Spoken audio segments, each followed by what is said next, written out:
त्याच्यानंतर I drop पण ते टाकायचं होतं, डोळा स्वच्छ करायचा होता. तर मी बाहेर घेऊन बसले होते त्यांना. नंतर म्हणलं अचानक वारं बिरं येते बाहेर, काही पण रानात राहतो त्यामुळं आपण नको म्हणलं चष्मा काढायच्या आधी. फोकस येतोय डोळ्यावर. डोळा पूर्ण त्यांचा म्हणजे ना असं गोल आहे का, तर त्या गोलच्या आजूबाजून जे व्हाईट असते का ते पूर्ण लाल झाले, त्याच्यामध्ये स्टिचेस आहेत. खूप जास्त डेंजर झालेला आहे डोळा.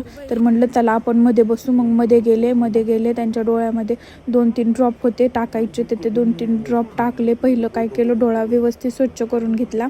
तसलं वाईप दिलेलं आहे त्यांनी हॉस्पिटलमधून, म्हणजे मेडिकलवरून घेतलेलं आहे. तर ते टाकलं त्यांच्या डोळ्यामध्ये आणि डोळा स्वच्छ साफ केला आणि ड्रॉप ते टाकले. आणि त्यांना म्हटलं थोडा आराम करा.